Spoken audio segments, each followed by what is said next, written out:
جب انسان نا امید ہو جاتا ہے تو اس کے اثرات کیا ہوتے ہیں، اور پھر نا امیدی سے نکلنے کے لیے ذرائع اور طریقے کیا ہیں۔ اب انسان نا امید کیوں ہوتا ہے، اس کی چند وجوہات ہیں، ایک ایک کر کے تھوڑا تھوڑا سا اس کو غور کر لیتے ہیں۔ سب سے پہلی وجہ، جو لوگ نا امید ہیں ان کے لیے اور جو نا امید نہیں ہیں ان کے لیے بھی، تاکہ وہ نا امیدی میں جانے سے بچے رہیں۔ حل کیا ہے، طریقہ کیا ہے؟ جو نا امید لوگوں کو امید کی کرن دکھائے، اور جو امید سے ہیں ابھی نا امید نہ ہوئے ہیں الحمدللہ وہ پر امید رہیں، ان کی امیدوں میں اضافہ ہو۔ تو وہ کیا کرے؟ نا امیدی میں گناہ گار ہے، ڈپریشن میں چلا گیا ہے اپنے گناہوں کی کثرت کی وجہ سے، اب وہ نا امیدی سے نکلنا چاہتا ہے۔ کیسے نکلے؟ آج اس جملے کو لے کے کافر بڑی محنت کر رہا ہے۔ آپ انٹرنیٹ کھولیں، سینکڑوں نہیں ہزاروں گھنٹے آپ کو اس گمان کے اوپر مل جائیں گے۔ ہماری ابراہیم اکیڈمی کی ایک اسٹوڈنٹ ہیں، انہوں نے کورس کیا ایک، اور باقاعدہ آگ کے انگاروں پر چلی۔ دنیا کی 100% ویلتھ جو ہے یہ 5-7% لوگوں کے پاس ہے، باقیوں کے پاس نہیں ہے۔ ان 5-7% کے پاس آخر کیا ہے؟ آج ہمارا عنوان ہے نا امیدی کے اسباب۔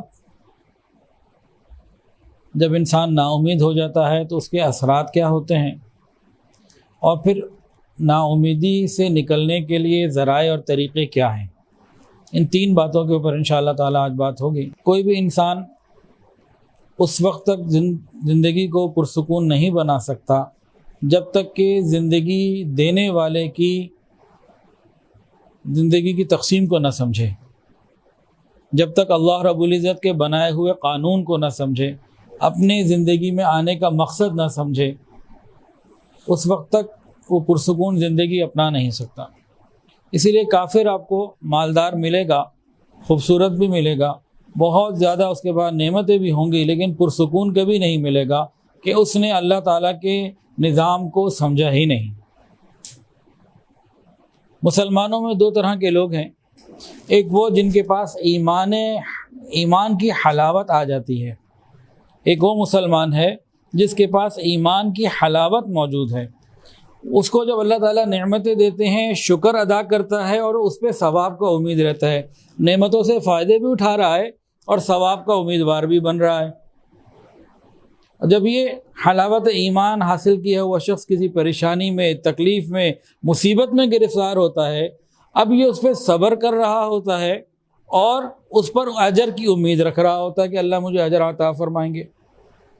تو یہ اجر کی امید اور صبر کا کرنا اس کی زندگی کو ذہنی پریشانیوں سے، ڈپریشن سے، ٹینشن سے بچا کے رکھتی ہے۔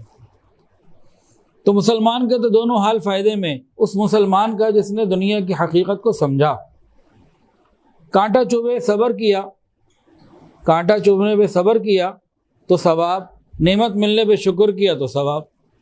اس کے دونوں حال خیر ہی خیر ہیں، اس کا نقصان ہے ہی کوئی نہیں۔ ہاں وہ مسلمان جو دینی طبقے سے دور، دینداروں سے دور، علماء سے دور، اللہ والوں سے دور، دینی ماحول سے دور ہو چکے ہیں، وہ پریشان رہتے ہیں۔ جب خوشی آتی ہے تو اسے انجوائے کرتے ہیں اور اتراتے ہیں، اور جب کوئی غم اور پریشانی آتی ہے تو مایوسی کے دلدل میں ڈوبنے لگتے ہیں۔ ڈپریشن، پریشانیاں یہ ساری ان کے اوپر سوار ہو جاتی ہیں۔ یہ ان کے ایمان اور یقین کی کمی ہی نہیں ہے، بلکہ اس معاملے کو جس کو اللہ نے دنیا کو بنایا اسے سمجھنے کی کوشش نہیں کی۔ اللہ رب العزت نے دنیا میں غم اور خوشی کے حالات بنائے ہیں۔ یہ غم اور خوشی کے نشیب و فراز ہر وقت ہر انسان کے ساتھ ہیں، انبیاء کرام کے ساتھ بھی، اولیاء کے ساتھ بھی، سب کے ساتھ، نیکوں کے ساتھ بھی اور بروں کے ساتھ بھی۔ خود اللہ تعالیٰ نے فرما دیا کہ ہم تمہیں آزمائیں گے، کبھی نعمتیں دے کے آزمائیں گے اور کبھی نعمتیں لے کے آزمائیں گے۔ ہم تو ہر وقت آزمائش کے ماحول سے گزر رہے ہیں۔ حضرت ایوب علیہ السلام تکلیف، بیماری اور پریشانی میں وقت گزارا، صبر کے ساتھ۔ اللہ نے فرمایا نعم العبد، پیارا بندہ۔ حضرت سلیمان علیہ السلام بادشاہت میں وقت گزارا، اللہ نے فرمایا نعم العبد، پیارا بندہ۔ تو مسلمان کے لیے تو دونوں طرف پیارا بندہ بننے کی راہ موجود، سمجھنے کی ضرورت ہے۔ جو لوگ اس فلسفے کو سمجھ لیتے ہیں ان کی زندگی بھی جنت کا نمونہ، پرسکون، اور آخرت بھی جنت۔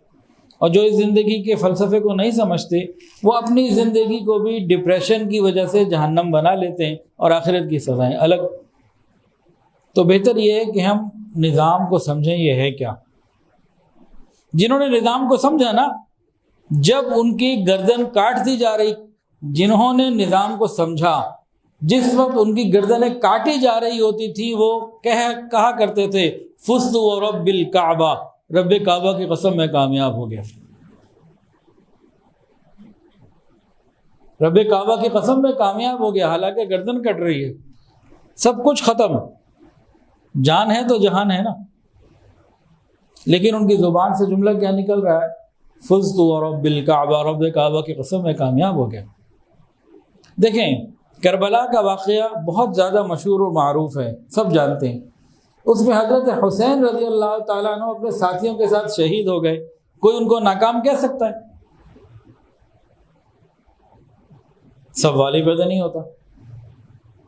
ان کے دشمنوں کو، ان کو شہید کرنے والوں کو جو بظاہر جیت گئے، تخت پہ قابض رہے، سب کچھ ہوا، کیا وہ کامیاب ہونے کو کہہ سکتا ہے؟ تو یہ جان دے کے کامیاب، وہ جان لے کے ناکام۔ اس فلسفے کو سمجھنا ہے خالی۔ جس نے اس فلسفے کو سمجھ لیا وہ کبھی نا امید نہیں ہوگا، اس کو اینڈ آف دی ٹنل امید کی کرن، روشنی نظر آتی رہے گی۔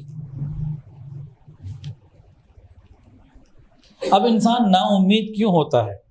اس کی چند وجوہات ہیں، ایک ایک کر کے تھوڑا تھوڑا سا اس کو غور کر لیتے ہیں۔ سب سے پہلی وجہ، اللہ رب العزت کی رحمت سے لا علمی۔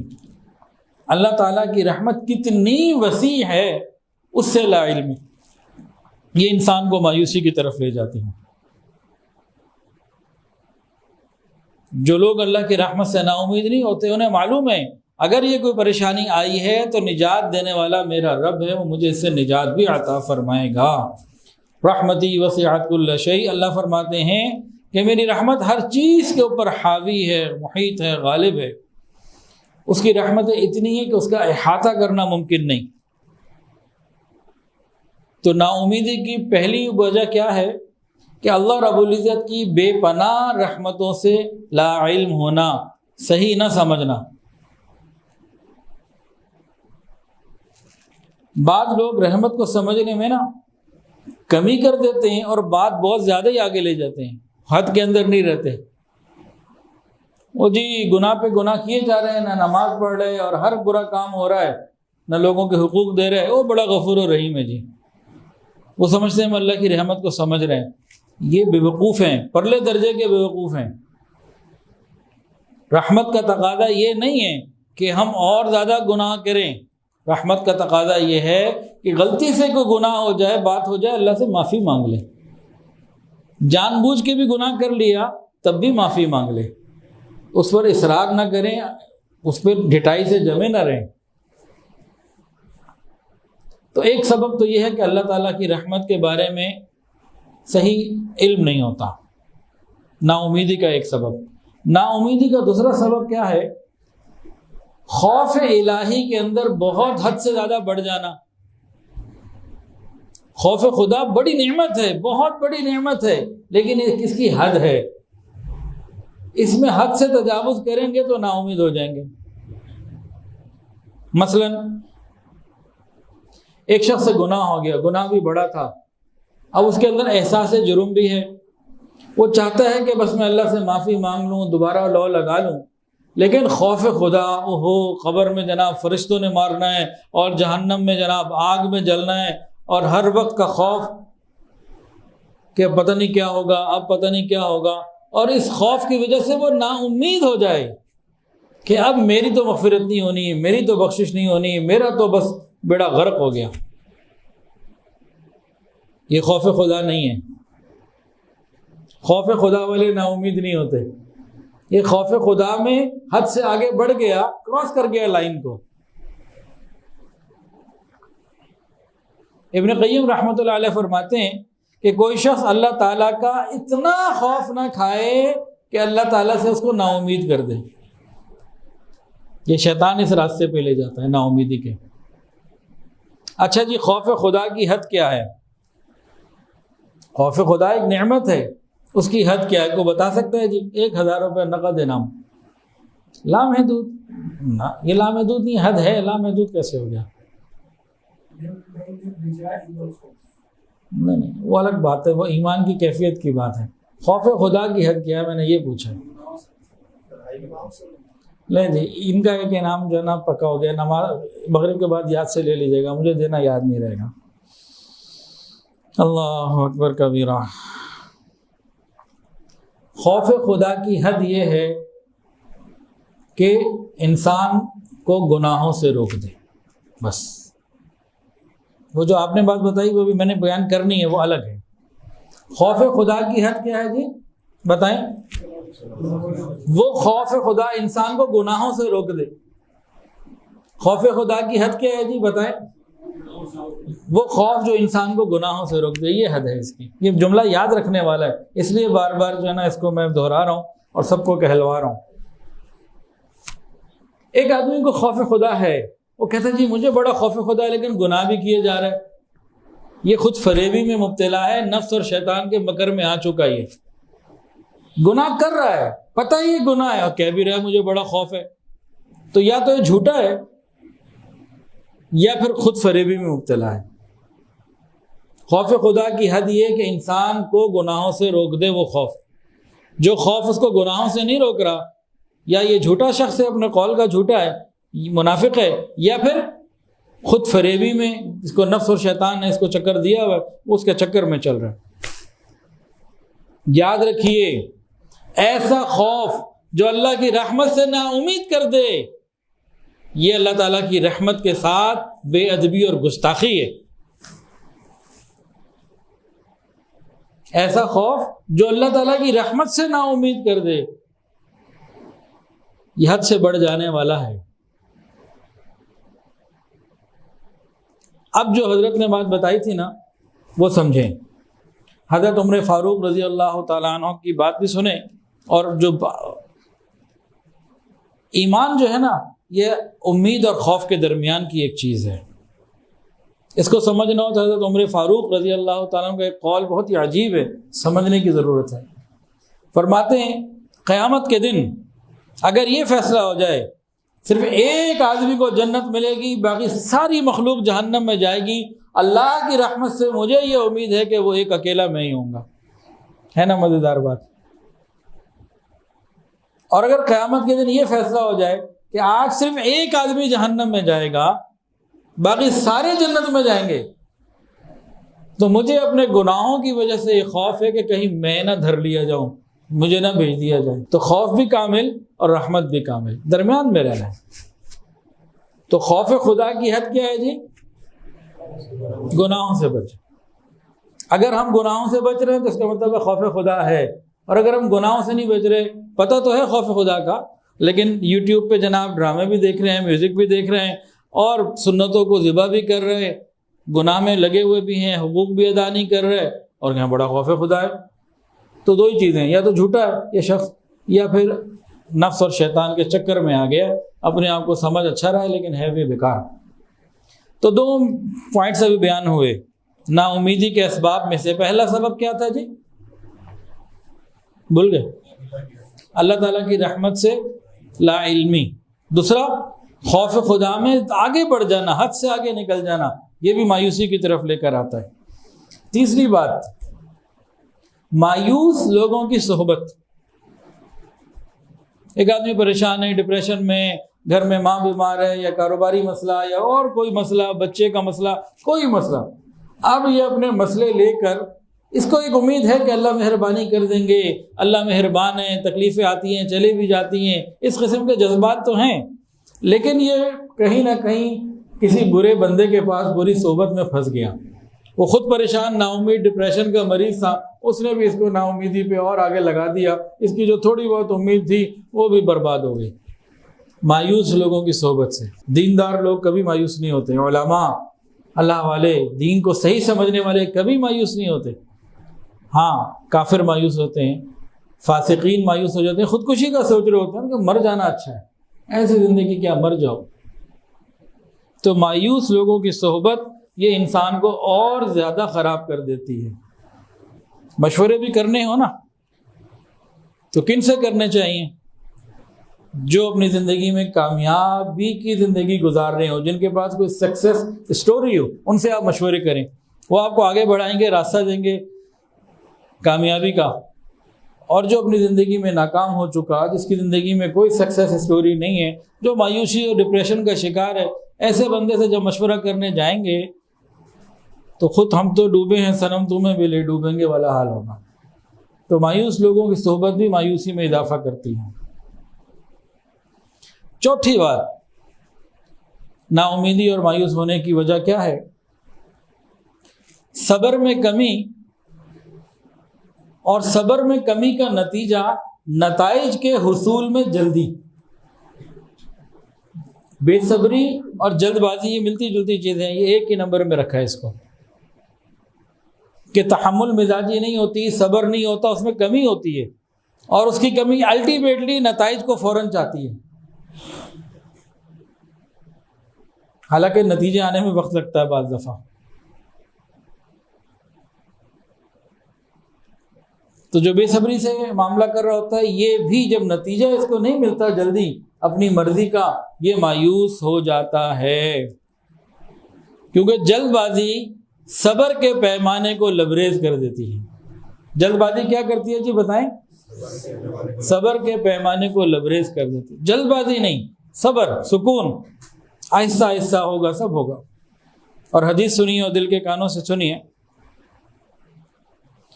حضرت ابو ہریرہ رضی اللہ تعالیٰ عنہ سے روایت ہے، اور بخاری شریف کی روایت ہے. نبی علیہ السلام نے فرمایا، تم میں سے کسی کی دعا قبول ہوتی ہے جب تک کہ وہ دعا کرے اور جلدی نہ کرے. یہ نہ کہے جی میں نے تو دعا کی تھی ابھی تو قبول ہی نہیں ہوئی. دعا کرے لیکن جلد بازی نہ کرے قبولیت کے بارے میں، اس کی دعا قبول ہوتی ہے. یعنی مانگتا رہے، اللہ مہربانی فرما دے، اللہ مہربانی فرما دے، اللہ آسانی فرما دے. مانگتا رہے، جلد بازی نہ کرے، لگا رہے، مانگتا رہے، اس کی دعا قبول ہوتی ہے. اب بعض لوگ کہتے ہیں جی ہمیں دعا مانگتے ہوئے 5 سال ہو گئے، 10 سال ہو گئے، 20 سال ہو گئے، قبول ہی نہیں ہوتی.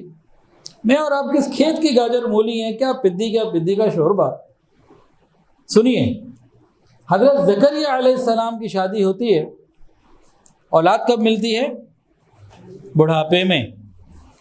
فطری طور پر جیسے ہی شادی ہوتی ہے تو اولاد کی طرف ایک لگاؤ ہو جاتا ہے. ہوتا ہے کہ نہیں ہوتا؟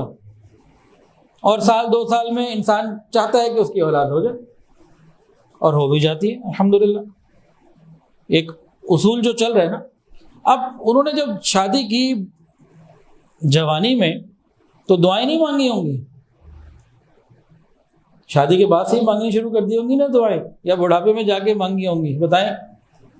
شادی کے بعد سے ہی کر دی ہوں گی. اب سورہ مریم میں 16ویں سپارے میں کیا دعا ہے؟ رب انی وہن العظم منی واشتعل الرأس شیبا ولم اکن بدعائک رب شقیا. اللہ، ہڈیاں کمزور ہو گئیں، بوسیدہ ہو گئیں، بال سفید ہو گئے، بوڑھا ہو گیا، کمزور ہو گیا، لیکن ابھی بھی تیری رحمت سے نا امید نہیں ہوں، اولاد مانگ رہا ہوں، اللہ عطا کر دے. بیوی بانجھ ہو چکی ہے، یہ کب سے دعا مانگی ہوگی؟ اب اس عمر کا بندہ، اس کیفیت کا بندہ کہ ہڈیاں بوسیدہ، بال سفید، تو 70 سال تک عمر ہوگی تقریباً، اور شادی 20-25 سال کی عمر میں ہو جاتی ہے. تو اگر 20 سال کی عمر میں شادی ہوئی اور یہ عمر 70 سال کی ہے تو 50 سال تو دعا مانگی نا. اگر 25 سال کی عمر میں شادی ہوئی اور 65 سال کی عمر میں یہ دعا مانگی تو 40 سال تو لگ گئے نا قبولیت دعا میں. تو جلدی کس بات کی؟ ہمارا کام ہے مانگنا، صبر کو ہاتھ سے نہیں جانے دینا، ورنہ مایوسی اور ڈپریشن کا شکار بندہ ہوگا اور اللہ سے دور ہو جائے گا. تو مایوسی کی چوتھی وجہ کیا ہے جی؟ صبر میں کمی اور جلد بازی. جب انسان صبر میں کمی پائے گا نا اپنے اندر تو نتیجہ جلدی سے مانگ رہا ہوگا، تو بس اس کا کام خراب. بس اللہ سے مانگتے رہیں. مایوسی کا 5واں سبب، دنیا کے ساتھ حد سے زیادہ لگاؤ. دنیا اور دنیا کے مال کے ساتھ، نعمتوں کے ساتھ حد سے زیادہ لگاؤ اور وابستگی یہ بھی انسان کو مایوس کر دیتی ہے۔ جب انسان کو دنیا کی چیزوں سے بہت زیادہ تعلق بن جائے، لگاؤ ہو جائے، تو ہر وقت یہ چاہتا ہے بڑی اسٹائلش میری لائف ہو اور جناب مزے ہوں، آسانیاں ہوں، راحت طلبی اس کی زندگی کا حصہ بن جاتا۔ اب حالات تو آتے ہیں، نشیب و فریز تو آتے ہیں، ایک چائے کا کپ پیے تو کتنے نشیب و فریز ہیں۔ تو زندگی کے نشیب و فریز میں پھر ایسا شخص، زندگی کے نشیب و فراز میں پھر ایسا شخص جو ہے نا، یہ مایوسی کی طرف چلا جاتا ہے۔ نعمت ملتی ہے اترانے لگتا ہے، اور نعمت چلی جاتی ہے تو پھر مایوسی کے کلمات، ناشکری کے کلمات بولتا۔ تو راحت میں اترانا اور مصیبت میں نا امیدی، یہ کن لوگوں کو ملتا ہے؟ راحت میں اترانا اور مصیبت میں نا امیدی ان لوگوں کو جن کی دنیا سے وابستگی حد سے زیادہ ہے۔ ایک حد ہے، اس حد میں رہیں۔ وہ حد کیا ہے؟ بھائی اللہ نے سامان، دنیا کی نعمتیں سامان دیا ہے زندگی کو بہتر گزارنے کے لیے، اس کی دی ہوئی نعمت ہے، اللہ تیرا شکر ہے، آپ نے عطا کر دی، اس کے حکم کے مطابق استعمال کرے، اور اگر واپس لے لے تو صبر کرے، اور چھوڑ کے تو جانا ہی ہے۔ انا للہ و انا الیہ راجعون، میں اللہ کا ہوں، جو کچھ میرے پاس ہے اللہ کا دیا ہوا ہے، سب کچھ کو چھوڑ کے واپس جانا ہی ہے۔ تو حد سے زیادہ وابستگی یہ انسان کو خراب کر دیتی ہے۔ تو یہ 5 بنیادی پوائنٹس ہیں جو انسان کو نا امیدی کی طرف لے جاتے ہیں۔ باتیں اور بھی ہیں لیکن یہ زیادہ تر یہ 5 چیزیں ہیں۔ اب انسان نا امیدی میں آ جاتا ہے تو اس کے اثرات کیا آتے ہیں؟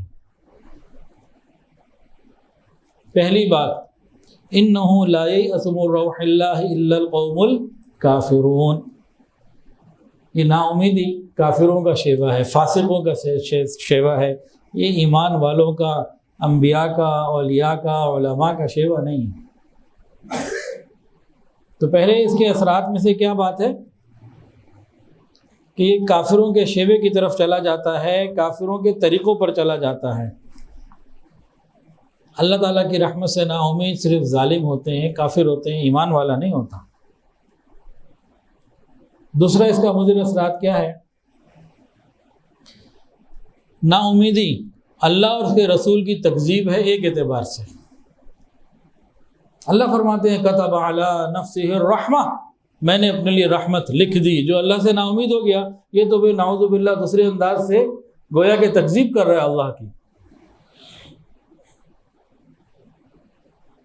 تو یہ نا امیدی والا بندہ ایک اعتبار سے یہ بڑی زبردست قسم کے ایمان کے خطرے میں بیٹھا ہوا ہے۔ اور یہ نا امیدی کیا ہے؟ اپنے آپ کو ہلاکت میں ڈالنے کے مترادف ہے۔ اللہ رب العزت کی رحمت سے نا امید ہو جانا یہ کیا ہے؟ اپنے آپ کو اپنے ہی ہاتھوں سے ہلاکت میں ڈالنا۔ اور قرآن مجید کی ایک آیت ہے وَلَا تُلْقُوا بِأَيْدِيكُمْ إِلَى التَّهْلُكَةِ، محمد ابن سیرین رحمۃ اللہ علیہ لکھتے ہیں اس کی تفسیر میں کہ اپنے آپ کو ہلاکت میں ڈالنے کا مطلب اللہ رب العزت کی رحمت سے نا امید ہو جانا ہے۔ اچھا جی، جب انسان نا امیدی پر آ جاتا ہے نا، اس راستے پہ چل پڑتا ہے، تو چوتھا مسئلہ کیا ہوتا ہے؟ ذکر، اذکار اور دعاؤں کو کم کرتے کرتے بعض مرتبہ چھوڑ بیٹھتا ہے۔ پھر اس کو ذکر اذکار کے، دعاؤں کے اثرات اور ثمرات چونکہ فوراً نہیں مل رہے ہوتے، وہ کہتا ہے اس کا فائدہ تو ہے ہی کوئی نہیں، کیا فائدہ جی نفل پڑھ کے مانگنے کا، کیا فائدہ نماز پڑھنے کا، کیا فائدہ قرآن پڑھنے کا۔ ایسا ایسا کم ہوتے ہوتے بعض دفعہ بالکل چھوڑ ہی دیتے ہیں، بالکل سرے سے چھوڑ دیتے ہیں۔ یہ نا امیدی کا ایک بہت بڑا نقصان ہے، لیکن یہ چوتھے نمبر پر ہے کہ اعمال کے فوائد سے غافل ہو کر چھوڑ بیٹھتا ہے، اللہ تعالیٰ سے اور دور ہو جاتا ہے۔ پانچواں نقصان کیا ہوتا ہے؟ جب انسان نا امیدی کے راستے میں چل رہا ہو، نا امیدی کی دلدل میں گر رہا ہو، پھر یہ گناہوں کی کثرت پہ چلا جاتا ہے، گناہوں پر اصرار کر رہا ہوتا ہے۔ مثال کے طور پر ایک آدمی سے گناہ ہو گیا، اب یہ نا امیدی میں چلا گیا، میرا تو معاف ہونا ہی نہیں۔ اچھا جب معاف نہیں ہونا تو پھر ہم کرو جتنے مرضی کرو، جہنم میں تو جانا ہی ہے تو ٹھیک ہے، پھر جو کرنا کرو۔ یہ کیفیت بندے کی بن جاتی ہے اور یہ گناہوں کے اندر اور آگے بڑھتا چلا جاتا ہے۔ جب گناہوں کے یہ اثرات جب نا امیدی کے یہ اثرات اور اس قسم کے مزید اثرات انسان کی زندگی پر آ جائیں، پھر زندگی کیا ہوتی ہے؟ جہنم کا نمونہ۔ ٹینشن، ڈپریشن، پریشانی، غم، کچھ نہ کرنے کا دل کرنا، بس بیٹھے رہنا۔ ایسے وقت میں زندگی سے زیادہ موت کی تمنا بندہ کر رہا ہوتا ہے، خودکشی کرنے کے بارے میں سوچ رہا ہوتا ہے، روز ایک خیال آتا ہے کہ آج خودکشی کر لوں، پھر اس لیے نہیں کرتا کہ یہ حرام ہے، ورنہ تو کتنے ایسے لوگ خود ہی کر چکے ہو۔ تو یہ اس کے نا امیدی کے بعد کے معاملات ہیں۔ اب جو لوگ نا امید ہیں ان کے لیے، اور جو نا امید نہیں ہیں ان کے لیے بھی، تاکہ وہ نا امیدی میں جانے سے بچے رہیں، حل کیا ہے، طریقہ کیا ہے؟ جو نا امید لوگوں کو امید کی کرن دکھائے، اور جو امید سے ہیں ابھی نا امید نہ ہوئے ہیں الحمدللہ، وہ پر امید رہیں، ان کی امیدوں میں اضافہ ہو، تو کیا کریں؟ ان کے لیے بھی چند باتیں سن لیجئے۔ ادھر سب سے پہلے کیا تھا؟ اللہ تعالیٰ کی رحمت سے لا علمی۔ ادھر کیا ہے؟ علاج میں بڑا آسان سا علاج، تھوڑا سا وقت لگے گا، فکر کرنی پڑے گی، محنت سے آ جائے گا۔ کیا علاج ہے جی؟ اللہ تعالیٰ کے اسماء اور صفات، ان کے بارے میں معلومات حاصل کرنا۔ ایمان تو ہم سب کو ہے، اللہ تعالیٰ کے جو نام ہے نا، اسماء الحسنی، وَلِلَّهِ الْأَسْمَاءُ الْحُسْنَىٰ فَادْعُوهُ بِهَا، اللہ تعالیٰ کے ناموں کا، اللہ تعالیٰ کے صفات کا، اللہ تعالیٰ کے ناموں کا اور اللہ تعالیٰ کی صفات کا علم حاصل کرنا، ان پہ غور اور فکر کرنا، ان کے اوپر تدبر کرنا، ان کو پڑھنا، سمجھنا، سیکھنا، یہ ایک ایسی چیز ہے جو انسان کو اللہ کے قریب کر دے گی۔ اللہ تعالیٰ کی صفات کو پڑھنے سمجھنے والا کبھی نا امید ہو ہی نہیں سکتا، اور ہے تو رہ نہیں سکتا۔ مثلا ایک آدمی بہت ہی زیادہ گناہ گار ہے، کوئی زمین کے اوپر گناہ ایسا نہیں ہے جو اس نے نہ کیا ہو۔ اب اس کے لیے اسماء الحسنی میں سے کون سے نام ملیں گے؟ بتائیں جی، کوئی بھی بتا دیں، آپ بتا دیں۔ اب انعام نہیں ہے، انعام پہلے والے میں تھا، وہ مشکل سوال تھا، یہ تو بڑا آسان سا سوال ہے۔ سبحان اللہ، آئندہ آپ ہی بیان کیا کریں میرے ساتھ بیٹھ کے۔ ایک آدمی بڑا گناہ گار ہے، وہ چاہتا ہے کہ میں اس ڈپریشن سے نکلوں، نا امیدی میں، گناہ گار ہے، ڈپریشن میں چلا گیا ہے اپنے گناہوں کی کثرت کی وجہ سے، اب وہ نا امیدی سے نکلنا چاہتا ہے۔ کیسے نکلے؟ اللہ تعالیٰ غفار ہے، اللہ تعالیٰ تواب ہے، غفور ہے، وہ معافی کو قبول کرتا ہے، معاف کرنے والا ہے۔ جب وہ ان صفات کو پڑھے گا اور سمجھے گا تو کبھی نا امید رہ سکتا ہے؟ بتائیں، کبھی بھی نہیں۔ اللہ اکبر۔ ایک آدمی پریشان ہے، کسی بھی پریشانی میں، حالات کی تنگی میں، بہت پریشانی کے اندر، ڈپریشن کے اندر ہے، اب یہ اللہ تعالیٰ کے ناموں پہ غور کرے، اس کو کون سے نام ملیں گے جی؟ بتائیں، آپ بتائیں جی، سارے سوال آج ہی بتا رہے ہیں آپ۔ رحیم، کریم، رحمان، پریشان ہے نا، تو اس کے مطابق پھر اب اللہ تعالیٰ کے ناموں میں غور کرے۔ جب اسے پتہ لگے گا اللہ کریم ہے، اور کریم کے بارے میں علم حاصل کرے گا، تو کیا معلوم ہوگا؟ کریم وہ ہے جو بن دیکھے دے دے، بن مانگے دے دے۔ بن دیکھے نہیں، کریم وہ ہے جو بن مانگے عطا کرتا ہو، اپنوں کو بھی دیتا ہو، غیروں کو بھی دیتا ہو، یاروں کو بھی دیتا ہو، غداروں کو بھی دیتا ہو، بے حساب دیتا ہو، دن میں بھی دیتا ہو، رات میں بھی دیتا ہو۔ کریم وہ ہے جب کسی کے اوپر قدرت پالے، غلبہ پالے تو معاف کر دے۔ کریم وہ ہے جو اس کے در پر آئے اس کو عطا کرے، اور جو اس کا در چھوڑ کے کسی اور پر جائے تو ایسے لوگوں سے ناراض ہو، ادھر کیوں گیا۔ کریم وہ ہے جو اگر اس کے ساتھ کوئی بے وفائی کرے تو وہ حد سے زیادہ سزا نہ دے، اگر سزا دینا چاہے تو انتہا نہ کرے سزا دینے میں، اور کوئی اس کے در پہ آ کے سر جھکا لے، معافی مانگ لے تو سارے ہی معاف کر دے، اس کی امید سے بڑھ کر اسے عطا کرے۔ یہ کریم ہے۔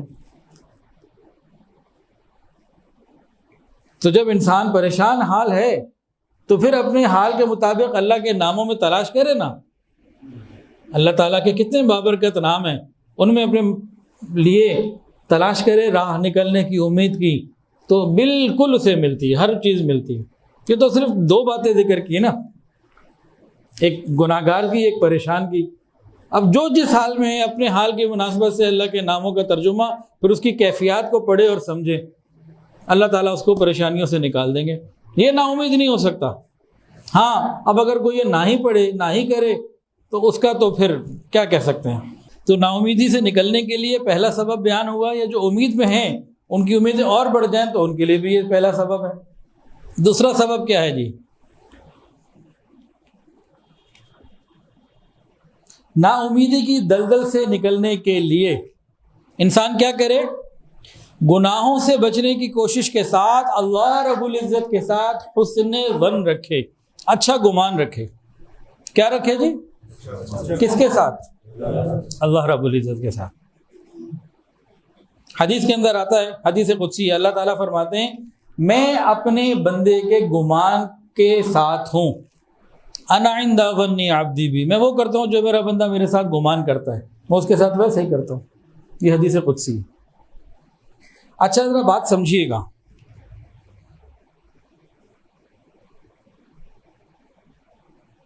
حسن ظن کس کے ساتھ رکھنا ہے؟ اللہ رب العزت کے ساتھ. اور اللہ تعالیٰ نے کیا فرمایا کہ میں اپنے بندے کے گمان کے مطابق کرتا ہوں. تو یہاں اصل ذات اور قوت کون سی ہے؟ اللہ رب العزت کی. آج اس جملے کو لے کے نا کافر بڑی محنت کر رہا. آپ انٹرنیٹ کھولیں، سینکڑوں نہیں ہزاروں گھنٹے آپ کو اس گمان کے اوپر مل جائیں گے. ہزاروں گھنٹوں کا مٹیریل لکھا ہوا، آڈیو ویڈیو ابھی آپ کو انٹرنیٹ پہ مل جائے گا. لکھنا کیا ہے؟ Law of attraction. کیا لکھنا ہے جی؟ Law of attraction. یہ لکھیں آپ کو بہت ساری چیزیں مل جائیں گی. وہ گمان کی قوت کو مادی طور پر بہت ثابت کر رہے ہیں. ہماری ابراہیم اکیڈمی کی ایک اسٹوڈنٹ ہیں، انہوں نے کورس کیا ایک، اور باقاعدہ آگ کے انگاروں پر چلی. جب اس نے مجھے بتایا میں حیران ہو گیا کیسے ہو سکتا ہے. اس نے کہا جی ڈاکٹر معیز حسین صاحب ہیں، وہ کراتے ہیں لاہور میں بھی، کراچی میں بھی، اور وہ صرف گمان کی بات ہے، خالی پوری پریکٹس کرواتے ہیں کہ آپ نے آگ پر چلنا ہے اور آپ کو آگ نہیں جلائے گی. کہتی ہے میں خود چلی ہوں، اور انٹرنیٹ پہ ان کی ویڈیوز بھی موجود ہیں. پھر اس نے کہا، کئی سال پرانی بات ہے، اس بچی نے بتایا کہ ہمیں گمان میں اتنی پریکٹس کروا دی گئی کہ ہمارے ہاتھ میں نا اسٹیل کا چمچہ ہوتا تھا، اسٹین لیس اسٹیل کا، اور ہم کچھ اسٹیج پہ وہ لے جاتے اور ہم چمچے کو یہ سوچ رہے ہوتے کہ بس میں نے یوں موڑنا، یہ ایسے مڑ جائے گا جیسے فوم کا ہے، اسٹیل کا نہیں ہے، اور ہم یوں موڑتے تھے وہ مڑ جاتا تھا.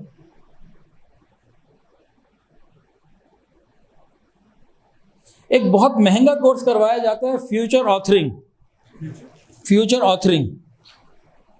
بہت مہنگا کورس ہے، بہت پیسے لیتے ہیں. اس میں کیا کرتے ہیں؟ آپ کو بلا لیں گے، تم اپنے دماغ کے بارے میں، تم اپنے مستقبل کے بارے میں سوچو، اس کو اندر سے ویژولائز کرو، اس کی تصویر بناؤ، اس کی خاکہ کشی کرو اندر، حتیٰ کہ تم نے کس رنگ کے کپڑے 10 سال بعد پہننے ہیں، کس رنگ کی گاڑی میں بیٹھنا ہے، کھانا تم جب وہ کھاؤ گے تو کیسا ذائقہ ہوگا، یہاں تک سوچو. جو لوگ وہ کورس کر لیتے ہیں، سیکھ لیتے ہیں، تو ان کے ساتھ وہ سب کچھ ہونے لگتا ہے. تو کافر یہ سب کچھ کروا رہا ہے آج، لیکن اس میں اللہ تعالیٰ کی ذات نہیں ہے. اس نے اللہ کے نظام کو سمجھا، اس نے یہ بتایا ریسرچ کر کے دماغ کے اوپر. مسلمانوں کو بھی ریسرچ کرنی چاہیے، ہم نے تو چھوڑ دیا اس کام کو ان کے اوپر. تو انہوں نے یہ ریسرچ کی کہ انسانی دماغ جو ہے نا، یہ تصویروں کے ذریعے کام کرتا ہے.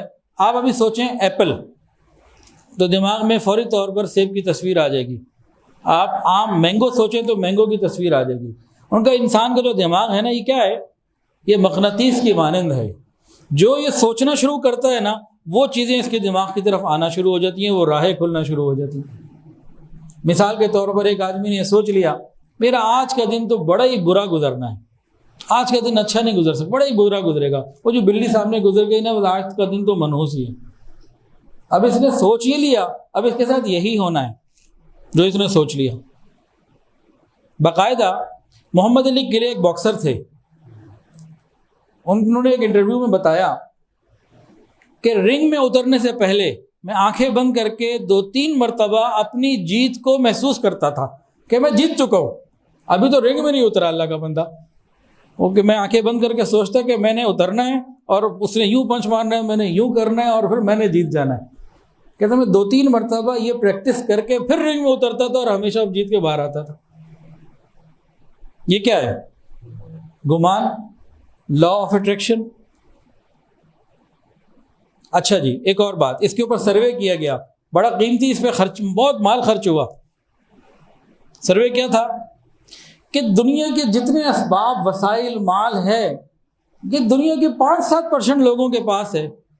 دنیا کی 100% ویلتھ جو ہے یہ 5-7% لوگوں کے پاس ہے، باقیوں کے پاس نہیں ہے۔ ان 5-7% کے پاس آخر کیا ہے؟ اس پہ جب غور کیا گیا اور ان کے سروے ہوئے، انٹرویوز ہوئے، تو پیچھے گمان ہی نکلا کہ وہ اوروں سے بہت پہلے اپنے مستقبل کو اپنے اندر سوچ لیتے تھے، اس کے لیے بڑھتے کہ یہ جیت میری ہے، یہ منزل میری ہے، مجھے ملے گی، میں نے لینی ہے، میں نے پانا ہے۔ ان 5-7% لوگوں میں ایک بھی ڈھل مل نہیں تھا۔ جو ڈھل مل ہوتے ہیں نا، پتہ نہیں ہوگا کہ نہیں ہوگا، اچھا چلو ایسے کرتے ہیں، ادھر نہیں تو ادھر، نہیں تو ادھر، یہ ڈھل مل کہیں کے نہیں ہے۔ اسی طرح ایک اور سروے بھی ہوا، جو مختلف ریسوں کے اور مختلف مقابلوں کے ونرز ہیں نا، ان کا، کوئی دوڑ کا تھا، کوئی اور ہاکی کا تھا، کوئی اور کس سوئمنگ کا تھا، کچھ بھی تھا، جتنے ونرز ہیں نا ان کے انٹرویو جب کیے گئے تو اس میں کامن بات کیا تھی کہ میچ سے پہلے اور اس کھیل سے پہلے ان کے دل میں یقین تھا کہ میں نے ہی آج جیتنا ہے۔ سب ونرز کا ایک ہی حال تھا، یہ کامن چیز تھی۔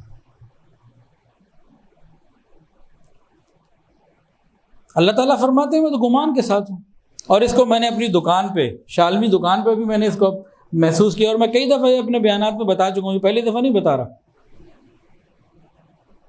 کسٹمر اب تو دکان کرائے پہ دیتی، الکحاف کی مصروفیات اتنی ہو گئی ہیں اور الحمدللہ کاروبار بھی چل رہے، لیکن دکان جو ہے وہ کرائے پہ دے دی۔ خیر، اب میں دکان پہ بیٹھا ہوں، ایک صاحب کو چیز لینے آئے، اب ان کو جناب پیناسونک کی نمبر 1 آئرن جو ہے ہم نے دے دی۔ یار صحیح چیز ہے نا بھائی، دیکھ لینا خراب نہ ہو جائے، بیوی مارے گی، ابا ماریں گے، یہ ہو جائے گا، وہ ہو جائے گا۔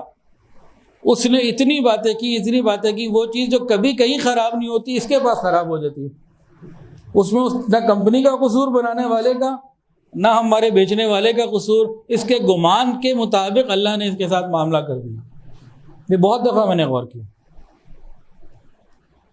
اس کی بدگمانی، اس کے اثرات استری کے اندر آئے۔ گمان بڑی چیز ہے، لیکن ہمارے اور کافر کے گمان میں فرق ہے۔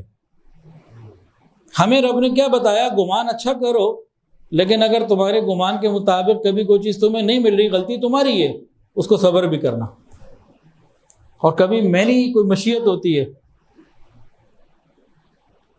ورنہ اصول یہی ہے گمان کے مطابق اللہ عطا فرماتے ہیں، لیکن کبھی کبھی آزمائش کے طور پر اللہ چیک بھی تو کرتے ہیں نا، تھوڑا سا جھٹکا دے کے اچھا پھر دوبارہ آئے گا، پھر دوں گا۔ تو بہت ساری چیزیں ہیں اس میں۔ تو اب حدیث قدسی سنیے اور پوری سنیے، اور آج کے بعد اچھا گمان کیجئے، ہر ایک سے اچھا گمان کیجئے، اپنی زندگی کے بارے میں اچھا گمان کیجئے، بدگمانی سے اپنے آپ کو نکالیے۔ جب اللہ کہہ رہے ہیں کہ میں گمان کے مطابق کرتا ہوں، اور اس چیز کو پڑھ کے لوگ انگاروں پہ چلے، اس چیز کو سامنے رکھتے ہوئے آج سائنس اور یہ کفر کہاں تک ریسرچ کر چکا، لیکن وہ اللہ سے دور ہو گیا۔ تو اچھا گمان، تو یہ دوسرا سبب کیا تھا جی؟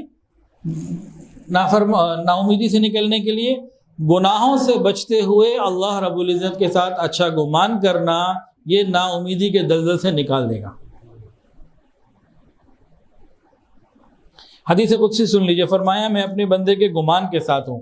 اللہ تعالیٰ فرماتے ہیں میں اپنے بندے کے گمان کے ساتھ ہوں، جب وہ مجھے یاد کرتا ہے میں اسے یاد کرتا ہوں، وہ مجھے اپنے دل میں یاد کرتا ہے میں اسے اپنے دل میں یاد کرتا ہوں، وہ مجلس میں مجھے یاد کرتا ہے میں اس سے بہتر مجلس میں، یعنی فرشتوں کی مجلس میں اسے یاد کرتا ہوں۔ اگر وہ میرے ایک بالش قریب آتا ہے تو میں ایک ہاتھ قریب آتا ہوں، اور اگر وہ میرے ایک ہاتھ قریب آتا ہے تو میں 2 ہاتھ قریب اس کے آتا ہوں، اگر وہ میری طرف پیدل چل کے آتا ہے تو میں دوڑ کے اس کی طرف آتا ہوں۔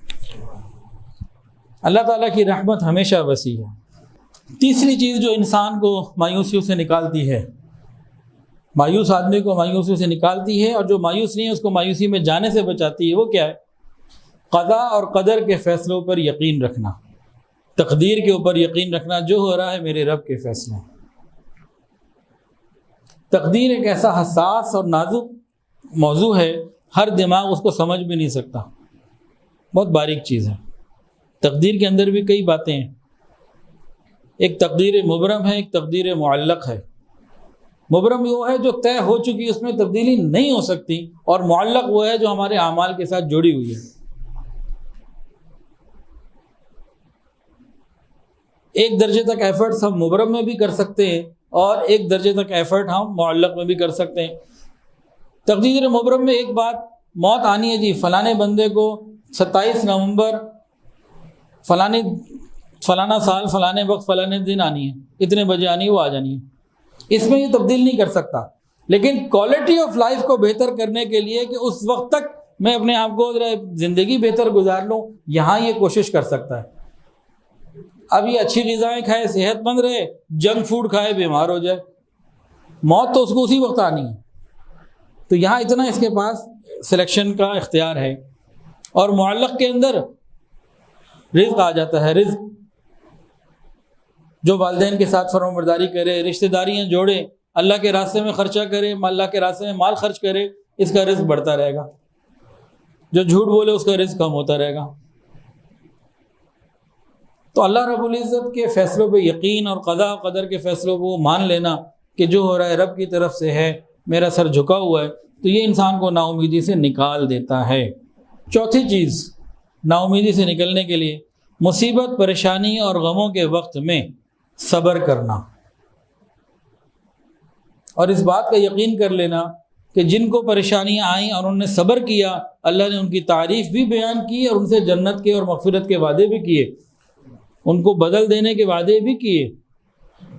اور جن کے اوپر پریشانی، غم اور حالات اور تکلیفیں آئیں، انہوں نے بے صبری کے مظاہرے کیے، ان کو نہ دنیا ملی نہ دین ملا، نہ ان کے گناہ معاف ہوئے، نہ درجات بلند ہوئے، اور بلکہ اللہ تعالیٰ نے ان کو ناپسند فرمایا۔ تو مصیبت کے وقت اس پہ غور کرنا کہ اللہ کو کیا پسند اور ناپسند ہے، مصیبت کے وقت صبر کرنا۔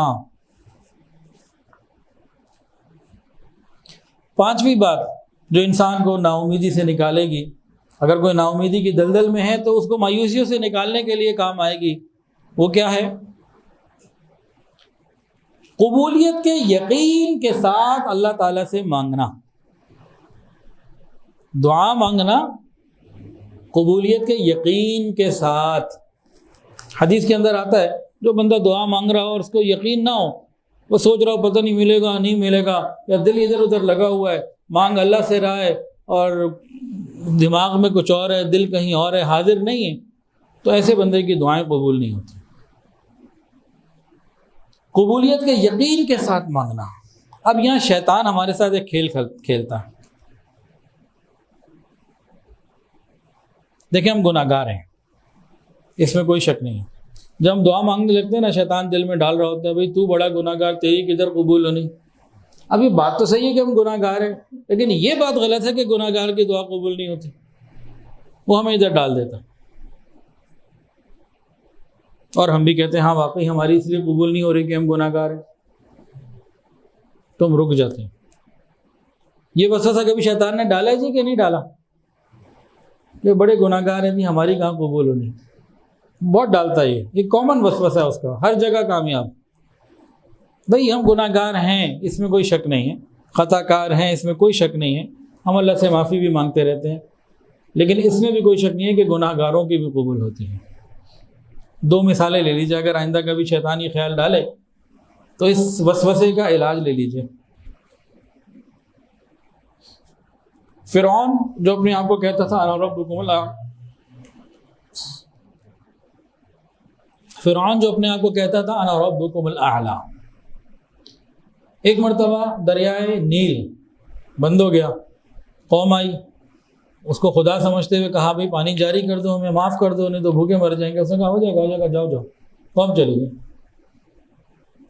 اب اس کو تو پتہ ہے میں بندہ ہوں، خدا نہیں ہوں. اب رات کو محل میں نیند نہیں آ رہی، کروٹیں بدل رہا ہے. اور جب رات گزر گئی نا تو بڑا پریشان حال اپنے گھر سے محل سے اس حال میں نکلا کہ سر پہ تاج نہیں، پاؤں پہ جوتا نہیں، اور اسی بدحواسی کے عالم میں نیل کے کنارے جا کے اللہ تعالیٰ کو سجدہ کر کے کہتا اللہ پانی جاری کر دے، نہیں تو میری خدائی گئی، سب گیا. اللہ نے جاری کر دیا. اس نے جب مصرف ہو کے مانگا نا، اللہ نے فرعون کی قبول کر لی. جو پروردگار اس فرعون کی دعا قبول کر لے جو یوں کہے انا ربکم الاعلی، تو میں اور آپ تو سجدے میں سر رکھ کے سبحان ربی الاعلی کہنے والے ہیں. ہماری کیوں قبول نہیں ہوگی جی؟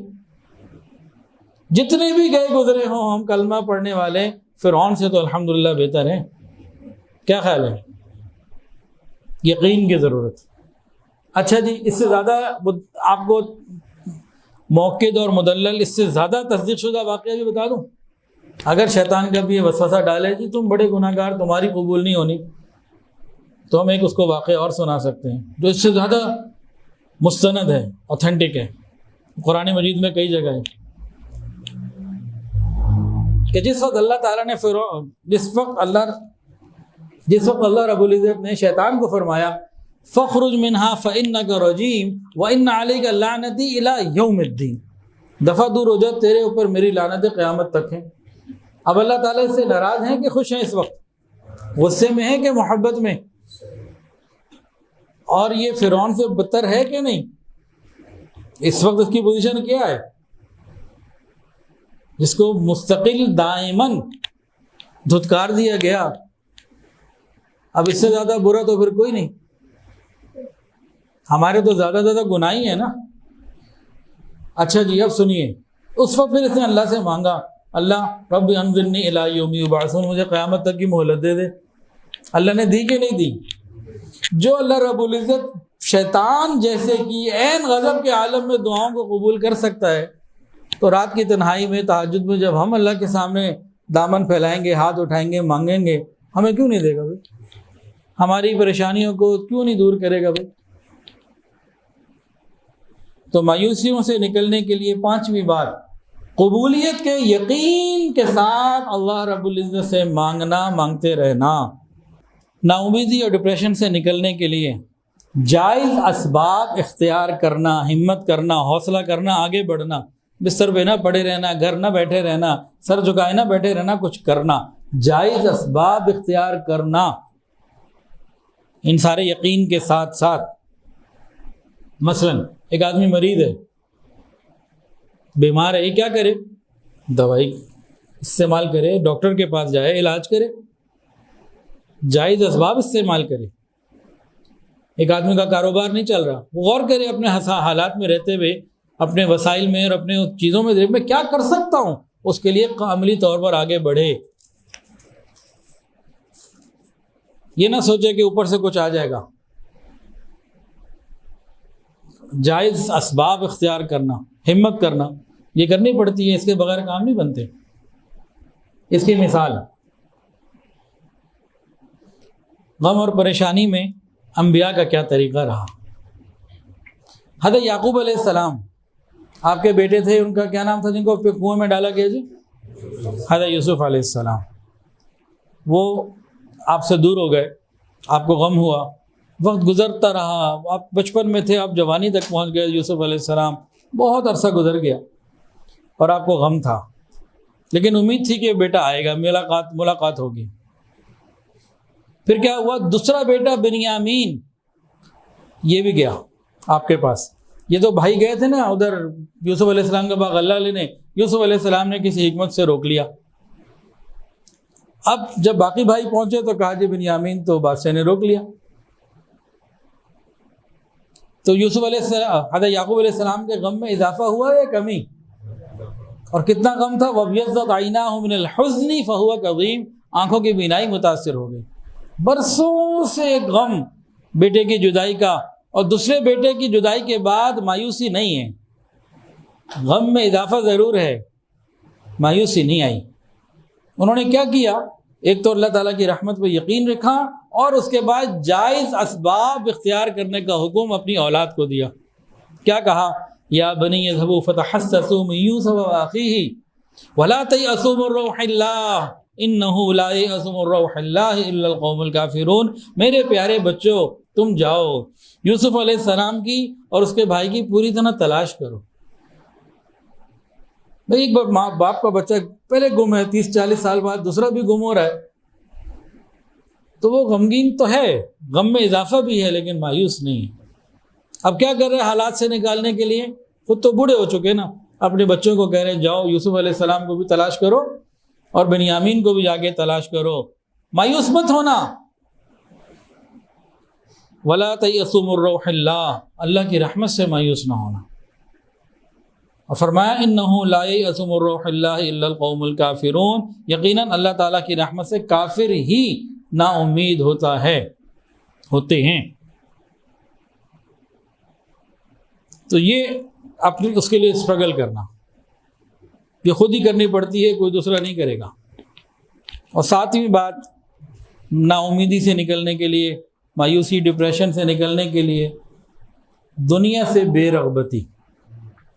جس طرح دنیا سے حد سے زیادہ لگاؤ یہ ڈپریشن کی طرف لے جاتا ہے، اسی طریقے سے دنیا سے بے رغبتی انسان کو رب کے قریب کر رہی ہوتی ہے۔ یہ بات بہت اچھی طرح ذہن نشین کر لینے کی ضرورت ہے کہ دنیا تو اللہ اپنوں کو بھی دے دیتے ہیں، غیروں کو بھی دے دیتے ہیں، لیکن آخرت یہ صرف اپنے پیاروں کو دیتے ہیں، یہ غیروں کے لیے نہیں ہے، یہ غداروں کے لیے نہیں ہے، وہ وفاداروں کے لیے ہے۔ اس کائنات میں اللہ رب العزت کو سب سے زیادہ محبوب کون تھے؟ اللہ تعالیٰ کے یہاں سب سے زیادہ مکرم کون؟ حضور پاک صلی اللہ علیہ وسلم۔ تو دنیا تو آپ کے پاس نہیں تھی، کئی دن فاقے، 40 دن چولہا نہ جلتا، پیٹ بھر کے کھانا نہ ملتا روز۔ تو ان حالات کو دیکھتے ہوئے کوئی یہ تو نہیں کہہ سکتا کہ نعوذ باللہ آپ کی محبوبیت میں یا آپ کے اکرام میں کوئی اللہ کے یہاں کمی۔ اللہ نے تو دنیا کو بنایا ہی وقتی، عارضی اور ختم ہو جانے والا ہے۔ اصل زندگی تو آخرت کی زندگی ہے۔ تو دنیا کے بارے میں کم سے کم اتنی بے رغبتی تو ہمارے اندر ہونی چاہیے، ہمیں یقین ہو یہ گھر یہ آج میرا ہے کل میرا نہیں ہوگا۔ حضرت علی ایک مرتبہ رضی اللہ تعالیٰ عنہ رات کو تہجد کے لیے اٹھے، دل میں ایک دم خیال پیدا ہوا آخرت کا، قبر کا، قیامت کا، اس طرح کے احساسات پیدا ہوئے، تو سیدھا جنت البقیع تشریف لے گئے۔ وہاں جا کے قبر والوں کو سلام کیا، السلام علیکم ورحمۃ اللہ، سلام کیا، ادھر سے جواب بھی آ گیا۔ پھر قبر والوں نے پوچھا کہ امیر المومنین ہمارے پیچھے کا کیا حال ہے، ذرا کچھ سنائیے۔ اب ذرا سنیے کیا سنا رہے ہیں امیر المومنین قبر والوں کو؟ تمہاری بیویوں نے دوسری شادیاں کر لی، تمہارے مال تقسیم ہو گئے، تمہاری اولادیں اب یتیموں میں شمار کی جاتی ہیں، اور تمہارے وہ مکان جو تم نے بڑی محبت سے بنائے تھے اس میں اور لوگ رہتے ہیں۔ یہ حقیقت ہے دنیا کی، بتائیں حقیقت ہے کہ نہیں؟ آج ہمارا انتقال ہو جائے، وہ گھر جس کو بڑی محبت سے بنایا کوئی اور ہی رہے گا نا۔ جب آپ نے ان کو حالات بتا دیے، پھر آپ نے ان سے پوچھا کہ تم بتاؤ وہاں کے کیا حالات ہیں، پھر انہوں نے حالات بتائے، کفن پھٹ گئے، دماغ منتشر ہو گئے، کھالیں جو ہے وہ ٹکڑے ٹکڑے ہو گئیں، جو ہم نے کیا وہ پا لیا، جو پیچھے چھوڑا ہے سارا نقصان میں رہا، اور ہم رہن رکھے ہوئے ہیں بڑے عجیب سی کیفیت میں۔ کم سے کم اتنا تو ہو کہ جہاں ہمیں جو ہمارے پاس ہے یہ چھن جانا ہے، موت سے پہلے چھن جائے گا یا موت آئے گی تو چھن جائے گا۔ اتنا تو دنیا کے بارے میں ہم سوچیں کہ جو آج میرے پاس ہے یہ کل کسی اور کے پاس ہوگا، جس کو آج میں استعمال نہیں کر رہا یہ کل کوئی اور استعمال کر رہا ہوگا۔ کتنے باپ کتنے والدین ایسے ہیں جو اپنی زندگی میں اپنے پاس چیزوں کو رکھتے ہیں، اولاد کو استعمال نہیں کرنے دیتے، یا کسی اور کو استعمال نہیں کرنے دیتے جن کا حق ہے، اور ان کے مرنے کے بعد وہ اولاد استعمال کر رہی ہوتی ہے، دوسروں کا حق دبائے بیٹھے ہوتے ہیں۔ کتنے لوگ ہوتے ہیں ان کے مرنے کے بعد ان کے پاس کچھ بھی نہیں ہوتا۔ تو دنیا سے بے رغبتی کہ دنیا ہے ہی ختم ہو جانے والی ہے، سب چھوڑ کے چلے گئے، مجھے بھی چھوڑ کے جانا ہے، یہ جو کچھ ہے دھوکے کا گھر ہے، نہ کسی کے پاس پہلے ہمیشہ رہی، نہ اب کسی کے پاس رہے گی، نہ میرے پاس رہے گی، میں اس کو اچھے طریقے سے استعمال کر کے اپنی آخرت بنا لوں۔ تو اتنی بے رغبتی تو ضروری ہے نا، تو پھر یہ انسان کو مایوسیوں سے نکال دیتی ہے، اور اصل زندگی تو آخرت کی زندگی ہے، تو ہمیں دنیا سے زیادہ آخرت کو سنوارنے کی، بنانے کی فکر کرنے کی ضرورت ہے۔ اللہ تعالیٰ اس کی ہمیں توفیق عطا فرمائے۔ وآخر دعوانا ان الحمد للہ رب العالمین۔